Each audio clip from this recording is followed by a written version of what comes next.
Welcome back. ఒకసారి కాకినాడ వెళ్దాం. అక్కడ 400 మంది మహిళలు కలశ పూజ చేశారు. భక్తి శ్రద్ధలతో అమ్మవారికి మొక్కులు చెల్లించుకున్నారు. జై భవానీ నామస్మరణతో కాకినాడలోని సినిమా రోడ్ మార్మోగిపోయింది. కనకదుర్గ అమ్మవారి ఆలయం భక్తులతో కిటకిటలాడింది. విజయదశమి రోజున కలశ పూజ చేస్తే ఆయురారోగ్యాలు సిరి సంపదలు కలుగుతాయని నమ్ముతారు. అయితే మరింత సమాచారం మా ప్రతినిధి రాజేష్ అందిస్తారు. శరన్నవరాత్రుల్లో భాగంగా విజయదశమి కావడంతో ఈరోజు ఆలయాలన్నీ భక్తులతో పోటెక్కాయి. ఇటువంటి నేపథ్యంలో వేసుకుంటే కాకినాడ జిల్లా కాకినాడ సంత చెరువు దుర్గమ్మ ఆలయం వద్ద ఈరోజు సుమారు 400 మంది ముత్తైదులతో కలశ పూజ నిర్వహించారు. అసలు ఈ కలశ పూజ ఏ రకంగా నిర్వహించారో ప్రస్తుతం మన వద్ద ఆలయ చైర్మన్ తోట సుధీర్ వారిని అడిగి మరింత సమాచారం అడిగేసే ప్రయత్నం కూడా చేద్దాం. సార్ చెప్పండి, ఈరోజు సుమారు 400 మంది ముత్తైదులతో కలశ పూజ నిర్వహించారు. ఎలా నిర్వహించారు? ఈరోజు అందరికీ ముందుగా దసరా శుభాకాంక్షలు తెలియజేస్తున్నానండి. అమ్మ ఆశీస్సులు మనందరికీ కాకినాడ ప్రజలకు చుట్టుపక్కల పరిసర ప్రాంతాలకు ఉండాలని చెప్పి అమ్మను ఒకసారి మనస్ఫూర్తిగా నమస్కరించుకుంటున్నాను. ఈ రోజున 11 రోజులు, ఈ సంవత్సరం 11 రోజులు నవరాత్రులు వచ్చినాయండి. ఈ 11 రోజులు కూడా ఈ దేవాలయంలో అమ్మ 11 అవతారాలతో కాకినాడ ప్రజలకు చుట్టుపక్కల వారందరికీ కూడా దర్శనం ఇచ్చారు.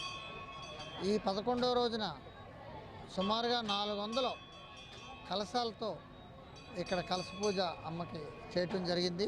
చాలామంది 400 అని మేము అనుకుంటే 400కి పైగా కూడా ఈ రోజున కలశాలు పాపం సరిపోకపోయినా సుమారుగా ఇంకొక 400 మంది ఈ వెనకాల పాల్గొని ఈ కలశ పూజలో పాల్గొని అమ్మ యొక్క పూజకు వాళ్ళందరూ కూడా పాత్రులయ్యారు. సార్ చెప్పండి, ఓ భక్తుడిగా మీరు 9 రోజుల నవరాత్రుల్లో మీరు పాల్గొన్నారు. అసలు మీకు ఎలా అనిపిస్తుంది? ఈ మన సంత సర్వీస్ సెంటర్లో ఉన్న కనకదుర్గ అమ్మవారు చాలా చాలా పవిత్రమైన అమ్మవారు. ఇక్కడ ఎవరు దర్శించుకున్నా వాళ్ళ కోరికలన్నీ కూడా తీరుతాయని ఒక నమ్మకం ఉంది. ఈ సంవత్సరం ఈ 11 రోజులు ఇక్కడ ఒక పండగలా జరిగిందండి.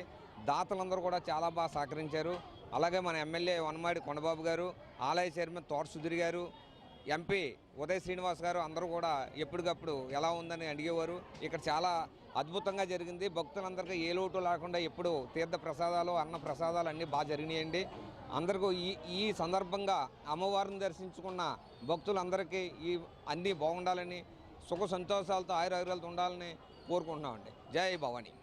చెప్పండి, ఒక ఆలయ యువగా మీరు 9 రోజులు వచ్చిన భక్తులకి ఎటువంటి ఏర్పాట్లు చేశారు? ఈరోజు సుమారు 400 పైబడి ముత్తైదులతో కలశ పూజ నిర్వహించారు. అది ఏంటి, ఎలా చేశారు ఏర్పాటు? ఓం శ్రీ మాత్రే నమః. ఈ దసరా 10 రోజులు కూడా ఉదయం నుంచి సాయంత్రం వరకు కూడా కంటిన్యూ దర్శనం ఏర్పాట్లు చేయడం జరిగింది. దీని మీద ఉదయం తెల్లవారుజామున 5 గంటల నుంచే దర్శనానికి ఇచ్చాం. అలాగే ఉదయం 12 గంటల వరకు వచ్చి 12 గంటలకు మహానివేదన పెట్టాక క్లోజ్ చేయడం. సాయంకాలం 5:30 కల్లా ప్రతిరోజు అవతార దర్శనం ఇచ్చాం. అవతార దర్శనం ఇచ్చిన తర్వాత రాత్రి 11:30 దాకా దర్శనం కంటిన్యూ ఇవ్వడం జరిగింది. మొత్తం వచ్చే కనుక చైర్లు ఏర్పాటు చేసి భక్తులు కూర్చోవడానికి కూడా ఏర్పాటు చేయడం జరిగింది. వర్షానికి కూడా ఏదో ఇబ్బంది లేకుండా వాటర్ ప్రూఫ్ టెంట్లు కూడా వేయడం జరిగింది. మంచి సౌకర్యం. మా ట్రస్ట్ బోర్డు సైమన్ గారు, మా ధర్మకర్తల మండలి సభ్యులు అందరూ కలిసి నిరంతరం గత 15 రోజుల ముందు నుంచి కూడా ప్రీ వర్క్ చేశారు. దీన్ని చేసి ఈ 15 రోజులు ఈ 11 రోజులు కూడా ఇక్కడే ఉన్నారు, రాత్రులు పగలు. అలాగే స్వచ్ఛందంగా వాలంటీర్లు కూడా చాలామంది వచ్చారు. ఇన్స్పిరేషన్ తీసుకొని సుధీర్ గారు ముందుండి మన గ్రామంలో మన సిటీలో ఉన్న అమ్మవారు అది గత 57 సంవత్సరాల అమ్మవారు అని చెప్పేసి ఆయన అంకిత భాగంతో సైడు దానికి తోటి అందరూ కూడా సహకరించారు. ఈరోజు ఇప్పుడే కలశ పూజ అయ్యింది. సుమారు 400 మంది కలశ పూజలు, కానీ పార్టిసిపేషన్ ఒక 800 వరకు వచ్చారు. అమ్మవారు ఈ ఏడు సాయంకాలం మూల విరాట్కి రజిత కవచంలో దర్శనమిస్తారు. జై భవానీ. చూసా కదా, ఓవరాల్గా ఈ దసరా నవరాత్రుల్లో వివిధ రూపాలతో భక్తులకి అమ్మవారి దర్శనమిచ్చారు. అయితే ఈరోజు సుమారు 400 మంది ముత్తైదులతో ఎంతో అంగరంగ వైభవంగా కలశ పూజ నిర్వహించాము. వచ్చిన భక్తులకి ఎటువంటి అసౌకర్యం కలగకుండా పూర్తి ఏర్పాట్లు చేశామని చెప్పి ఒక పక్క ఆలయ మరొక కమిటీ చైర్మన్ చెప్పే పరిశ్రమ. ఇదే కొంత తాజా పరిస్థితి.